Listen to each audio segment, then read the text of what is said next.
ሰላም ጤና ይስጥልን ክቡራን የዩቲዩብ ቤተሰቦች፣ የሰዓቱን አጫጭር መረጃዎች እየቀርብ ያለው እስከ ፍጻሜው አብራችሁን ቆዩ።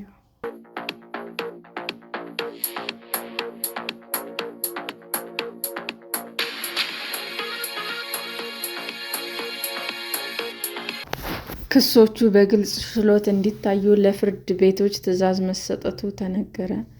በሕግ ክልከላ ከተጣለባቸው የክስ ጉዳዮች ውጭ የሚቀርቡ ክሶች በግልጽ ችሎት እንዲታዩ ለፍርድ ቤቶች በደብዳቤ ትዕዛዝ መተላለፉን ጠቅላይ ፍርድ ቤት አስታወቀ። ትዕዛዝ መተላለፉን የተነገረው የፌዴራል ጠቅላይ ፍርድ ቤት የራሱን እና በስሩ የሚገኙ ፍርድ ቤቶችን የ9 ወራት ሥራ አፈጻጸም ለሕዝብ ተወካዮች ምክር ቤት የሕግና ፍትህ ጉዳዮች ቋሚ ኮሚቴ ሚያዝያ 14 ቀን 2018 ዓ.ም ሲያቀርብ ነው።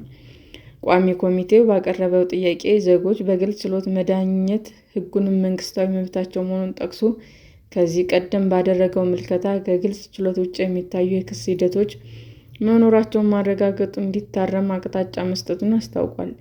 በ2018 ዓ.ም የመጀመሪያ 9 ወራት በግልጽ ችሎት እንዲታዩ ከቀረቡ 216,285 መዝገቦች መካከል 2,328 ወይም 92.6% የሚሆኑት በግልጽ ችሎት መታየታቸውን ጠቅሶ ሙሉ ለሙሉ ለምን ማካሄድ አልተቻለም በማለትም ጠይቋል። ለቋሚ ኮሚቴው የፌዴራል የመጀመሪያ ደረጃ ፍርድ ቤት ፕሬዝዳንት አቶ ፉአድ ኪያር በሰጡት ምላሽ የመሰረተ ልማት ችግር መኖሩን ገልጸው ዳኞቹ በግልጽ ችሎት ያለመሰየም ችግርን ለመቅረፍ ለሶስቱም ፍርድ ቤቶች ግልጽ ችሎት ማካሄድ እንዳለባቸው ከጠቅላይ ፍርድ ቤት ትዕዛዝ በደብዳቤ መተላለፉን አስረድተዋል። ዳኞቹ ግልጽ ችሎት ያልቻሉበት ምክንያት በመዝገብ እንዲያሰፍር ጭምር አቅጣጫ ተሰጥቶ ክትትል እየተደረገበት ነው ብለዋል። የፌዴራል የመጀመሪያ ደረጃ ፍርድ ቤት ምክትል ፕሬዝዳንት ወይዘሮ አሸነፈች አበበ በበኩላቸው ማንኛውም አይነት ጉዳይ በሕገ መንግስቱ ከተቀመጠ ጉዳዮች ውጭ በቢሮ መስተናገድ እንደሌለበትና በግልጽ ችሎት ታይቶ ውሳኔ እንዲያገኝ አፈጻጸሙን የተመለከተ ሪፖርት እንዲላክ እያደረግን ነው ብለዋል። የፌዴራል ፍርድ ቤቶች የ9 ወራት አፈጻጸም ሪፖርት ያቀረቡት የፌዴራል ጠቅላይ ፍርድ ቤት ፕሬዝዳንት አቶ ቴዎድሮስ ምህረት በሶስቱም ፍርድ ቤቶች የዳኞች ብዛት 400፣ የእርዳታ ዳኞች 168፣ የተከላካይ ጠበቆች 65፣ የአስተዳደር ሰራተኞች በድምሩ 3093 መሆናቸውን ተናግረዋል። በ9 ወራት ውስጥ 124 ሰራተኞች ከስራ መልቀቃቸውን አስረድተዋል።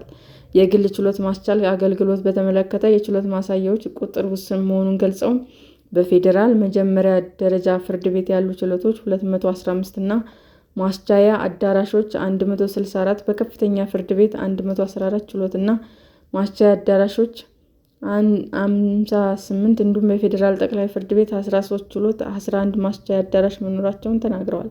አክለውም የማስቻያ ችሎት አዳራሾች ውስን ቢሆኑም አፈጻጸሙ የተሻለ ነው ብለዋል። በ9 ወራት ለዳኞች አስተዳደር ጉባኤ ከቀረቡ የዲስፕሊን ክሶች 10 ጠቅላይ ፍርድ ቤት፣ 19 በፌዴራል ከፍተኛ ፍርድ ቤት እና በአጠቃላይ 75 ዳኞች ላይ ሲሆን በአስተዳደር ሰራተኞች ደግሞ በሶስቱም ፍርድ ቤቶች 28 የዲስፕሊን ክሶች መቅረባቸውን ተናግረዋል። በተጠቀሰው ጊዜ በፌዴራል ጠቅላይ ፍርድ ቤት 14,021፣ በፌዴራል ከፍተኛ ፍርድ ቤት 16,445 እንዲሁም በመጀመሪያ ደረጃ ፍርድ ቤት 66,846 መዝገብ መክፈታቸው ተገልጿል። የተጠየቁ ውሳኔ ትዕዛዝና ብይን ጨምሮ የሌሎች ግልባጮች በሶስቱም ፍርድ ቤቶች 244,565 አገልግሎት ተሰጥቷል ብለዋል። በ9 ወራት በሁሉም ፍርድ ቤቶች 104,947 መዝገባት እልባት ለመስጠት ታቅዶ 134,874 መዝገባት እልባት አግኝተዋል ብለዋል። ፕሬዝዳንቱ የመዝገብ ቁጥር ጓደኞቹ ቁጥር ጋር የማይመጣጠን በመሆኑ የጉዳዩ ፍሰት በመጨመሩ ፕሬዝዳንቱ የመዝገቡ ቁጥር ከዳኞቹ ቁጥር ጋር የማይመጣጠን በመሆኑ የጉዳዩ ፍሰት በመጨመሩ ዳኞች ከሚጠበቅባቸው በላይ እየሰሩ መሆናቸውን ገልጸዋል።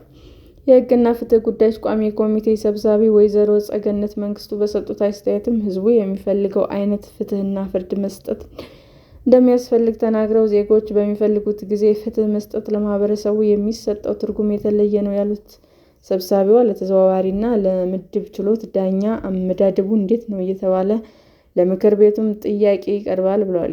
የሆነ ዳኛን የሆነ ምድብ ችሎት፣ የሆነ ዳኛን የሆነ ምድብ ችሎት አይነት አሰራር መኖር የለበትም። ሕግና ስርዓት ኖሮት ከአዲስ አበባ ውጭ ጭምር በምን መልኩ እንደሚመደብ ግልጽ የዳኛ አመዳደብ ስርዓት ሊበጅለት ይገባል በማለትም አሳስበዋል።